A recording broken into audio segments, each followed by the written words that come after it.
ਵੱਡੀ ਈਦ ਤੇ ਵੱਡੀਆਂ ਕੁਰਬਾਨੀਆਂ ਵੀ ਕੀਤੀਆਂ ਜਾ ਰਹੀਆਂ ਨੇ। ਸਾਦਿਕ ਗਰੁੱਪ ਆਫ ਇੰਡਸਟਰੀ ਵਿੱਚ ਵੀ ਹਰ ਸਾਲ ਦੀ ਤਰ੍ਹਾਂ ਇਸ ਸਾਲ ਵੀ ਵੱਡੀ ਤਾਦਾਦ ਵਿੱਚ ਜਾਨਵਰ ਅੱਲਾ ਦੀ ਰਾਹ ਵਿੱਚ ਕੁਰਬਾਨ ਕੀਤੇ ਗਏ ਨੇ ਤੇ ਹਜ਼ਾਰਾਂ ਲੋਕਾਂ ਨੂੰ ਗੋਸ਼ਤ ਤਕਸੀਮ ਕੀਤਾ ਜਾ ਰਿਹਾ ਹੈ। ਮਜ਼ੀਦ ਦੱਸਣ ਕੇ ਨੁਮਾਇੰਦਾ ਸਨ ਨਿਊਜ਼ ਮਲਿਕ ਮੁਸ਼ਤਾਕ।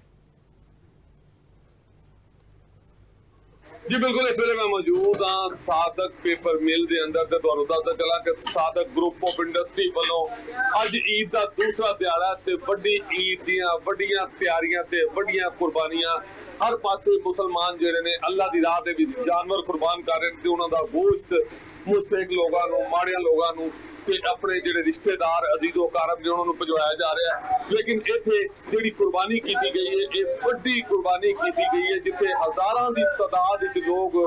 गोश्त कल भी इत्थे लैण वास्ते लाइनां लगियां होईयां सी ते अज भी इत्थे आने वाले बुढ़ा बच्चा जवान खातून जिहड़ा भी आंदा है उन्होंने गोश्त दिता जांदा है क्योंकि इत्थे सादक ग्रुप ऑफ इंडस्ट्री वालों कुर्बानी का वड्डा इंतजाम किया जाता है जिथे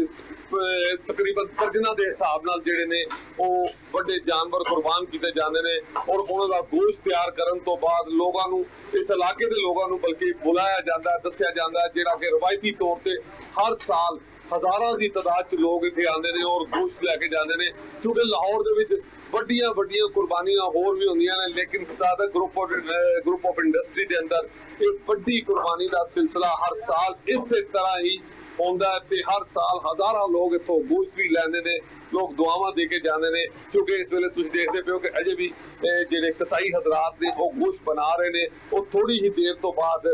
मिल के मुकम्मल दरवाजे खोल दिते जाएंगे और दोवां पासे तो लोग जिहड़े ने अंदर एंटर होंगे और कितारां लगा के लोगों नूं हज़ारां लोगों नूं बार बार तुहानूं दस रहे हैं कि हज़ारां लोगों नूं इस तरह गोश्त की तकसीम का सिलसिला शुरू किया जाएगा। एक गल तुहानूं दस करा कि सादक ग्रुप ऑफ इंडस्ट्री के चेयरमैन मियां फयाज साहब खुद अपने हत्थां दे नाल हज़ारां लोगों नूं गोश्त तकसीम करनगे और ये जिहड़ा ਇਹ ਸਵਾਬ ਦਾ ਕੰਮ ਹੈ ਉਹਨਾਂ ਦਾ ਆਖਣਾ ਹੈ ਕਿ ਅਸੀਂ ਆਪਣੇ ਹੱਥਾਂ ਦੇ ਨਾਲ ਆਪਣੀ ਅੱਖਾਂ ਦੇ ਸਾਹਮਣੇ ਕਰਵਾਨੇ ਆ ਤਾਂ ਕਿ ਕੋਈ ਵੀ ਬੰਦਾ ਜਿਹੜਾ ਇੱਥੇ ਆਸ ਲੈ ਕੇ ਆਇਆ ਗੋਸ਼ਤ ਲੈਣ ਆਇਆ ਉਹ ਖਾਲੀ ਨਾ ਮੁੜ ਜਾਵੇ। ਜੀ।